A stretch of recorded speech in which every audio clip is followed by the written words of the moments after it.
Hello friends, मैं विनय निर्भीक। Friends, आपका एक बार फिर से हमारे चैनल पे स्वागत है। तो फ्रेंड्स, आप लोग जान रहे हैं आज दोपहर में कोर्ट केस था। ठीक है, आप लोग लगातार कमेंट करके पूछ रहे थे कि कोर्ट में आज क्या हुआ, कोर्ट में आज क्या हुआ। यानी कि आज कोर्ट में क्या हुआ और अब एग्ज़ाम कब तक हो सकता है, क्या कोर्ट केस ख़त्म हो गया, आप लोग के यही सारे सवाल हैं।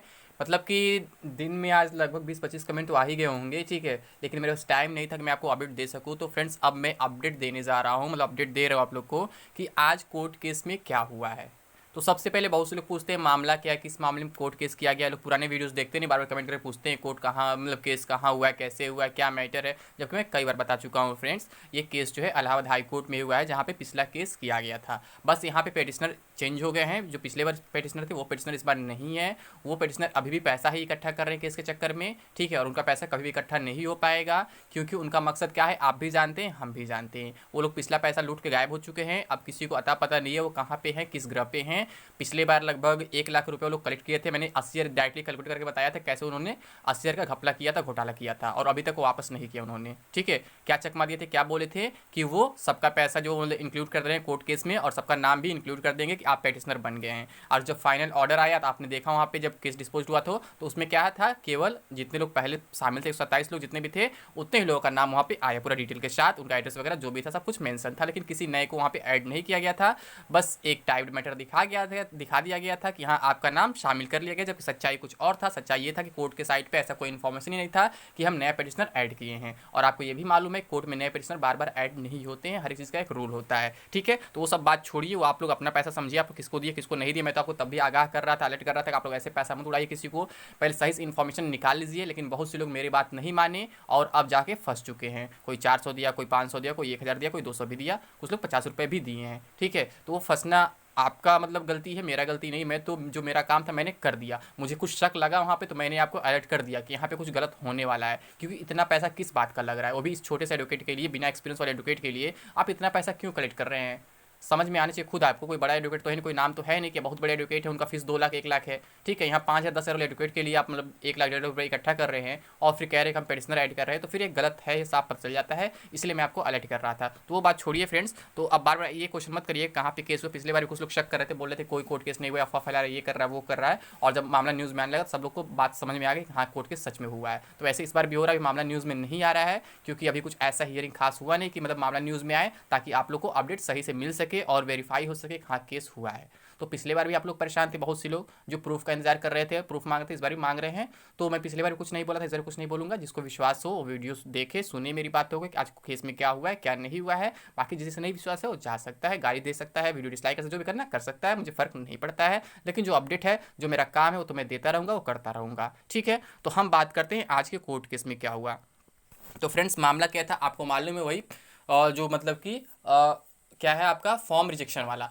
तो यहाँ पे क्या है, यहाँ पे रीज़न मतलब यही दिया गया था कैंडिडेट तरफ से कि जो पिछले बार हम लोग का कोर्ट केस मतलब डिस्पोज हो गया, उसमें क्या हो गया, थोड़ा सा मिस्टेक हो गया था। उसमें एडवोकेट तरफ से जो बोलना था बात, वो बात नहीं बोला गया था। वहाँ पे बोलना उन्हें ये था कि सेम फोटो सेम सिग्नेचर जो है, जब एनटीपीसी वैकेंसी में एक्सेप्ट हो रहा है, ग्रुप डी वैकेंसी में क्यों एक्सेप्ट नहीं हो रहा है। जबकि दोनों के कंडक्टिंग एजेंसी जो है, यानी कि ईसीए जो है एग्जाम कंडक्टिंग एजेंसी जो टीसीएस ही है, और दोनों के जो बोर्ड है कंडक्टिंग बोर्ड है वो आरआरबीज ही हैं। ठीक है, अब आप लोग कहेंगे कि ग्रुप डी आरआरसी की वैकेंसी है। तो फ्रेंड्स, इस पर मैं कई बार आपको बता चुका हूँ, कई बार कन्फ्यूजन दूर कर चुका हूँ कि आरआरसी आरआरबी में बहुत ज़्यादा डिफरेंस नहीं होता है। आरआरसी क्या होता है, केवल ग्रुप डी की भर्तियों का लेखा जोखा रखता है, और वो क्या करता है और डिपार्टमेंटल वैकेंसीज निकालता है। और आरआरबी क्या होता है, जो अदर वैकेंसीज होती हैं जो डिपार्टमेंट नहीं होती हैं, जैसे ग्रुप सी वाली होती है टोटल, वो निकालता है। और यहाँ पे क्या होता है, रिटन एग्जाम जो होता है 2018 से ही आरआरबी ही ले रहा है, चाहे ग्रुप सी की हम बात करें चाहे ग्रुप डी की बात करें।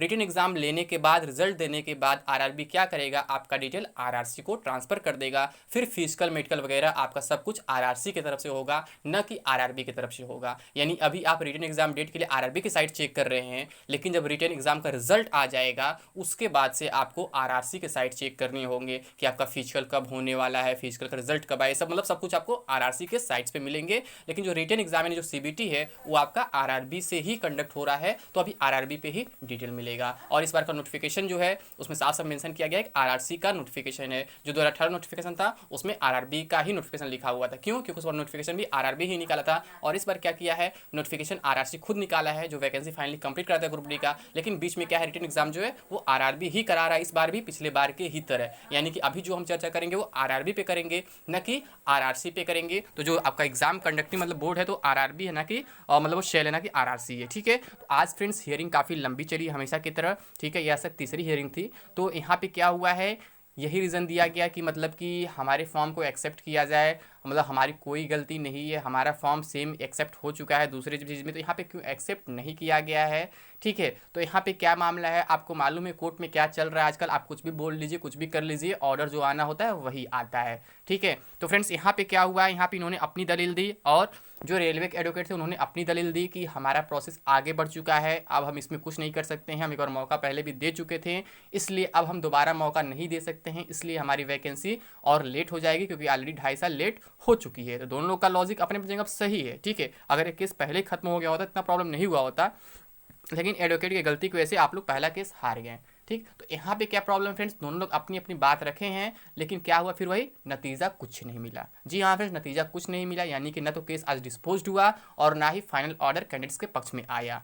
हुआ क्या, फिर से एनडीओएस दे दिया गया। जी हाँ फ्रेंड्स, फिर से नेक्स्ट डेट ऑफ हियरिंग दे दिया गया। तो अब आप लोग पूछेंगे नेक्स्ट डेट ऑफ हियरिंग कब की है, यानी एनडीओएच कब का मिला है। तो फ्रेंड्स आपका जो एनडीओएच है वो 29 सितंबर का मिला है। जी हाँ फ्रेंड्स, 29 सितंबर दिन शायद पड़ेगा बुधवार मेरे ख्याल से। ठीक है, आप लोग चेक कर लीजिएगा। तो 29 सितंबर का आपको जो एनडीओएच मिला है, नेक्स्ट डेट ऑफ हियरिंग मिला हुआ है, उस दिन आपकी नई हियरिंग होगी, मतलब फिर से हियरिंग होगी, न्यू हियरिंग।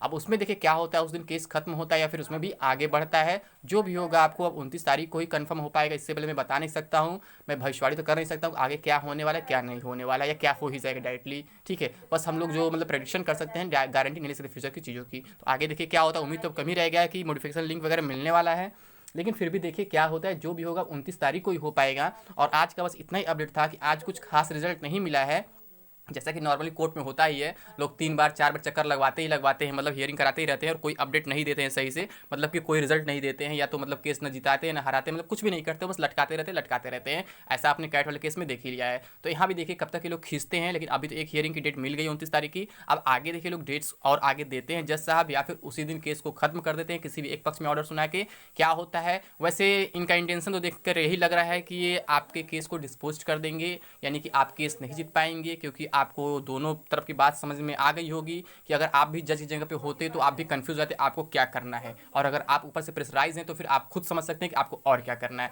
यानी कि कैंडिडेट्स की लॉजिक अपनी जगह सही है, रेलवे का भी लॉजिक अपनी जगह सही है कि हमारा काम और देर हो जाएगा अगर ऐसा हम कुछ करते हैं। तो जब ऐसा लॉजिक देंगे तो फिर जज साहब क्या सोचेंगे, वो कहेंगे कि हम क्यों फिर देर कराने जाएं, कि मतलब 4 लाख 4.5 लाख के चक्कर में हम करोड़ों का क्यों नुकसान कराएं, 1 करोड़ मतलब 15 लाख जो भी बचे हैं उनका मैं क्यों नुकसान कराऊं। तो मुझे यही लगता है कि जज साहब हो सकता है नेक्स्ट डेट पे इस केस को डिस्पोज कर दें, यानी कि ऑर्डर जो है रेलवे के पक्ष में दे दें और आप लोग केस हार सकते हैं। तो जो भी होगा फ्रेंड्स अपडेट, अब 29 तारीख को ही अपडेट मिल पाएगा, इससे पहले तो कुछ होने वाला नहीं है। ठीक है, तो आप लोग 29 तारीख का वेट करिए, और अगर चैनल पर पहली बार विजिट कर रहे हैं, सब्सक्राइब नहीं किया सब्सक्राइब कर लें, ताकि मैं आपको 29 तारीख का अपडेट सबसे पहले दे सकूँ, और बेल आइकन भी प्रेस कर लेना फ्रेंड्स, ताकि आपको नोटिफिकेशन सबसे पहले मिल सके और आप मेरा वीडियो सबसे पहले देख सकें। ठीक है फ्रेंड्स, तो अभी के लिए बस इतना ही।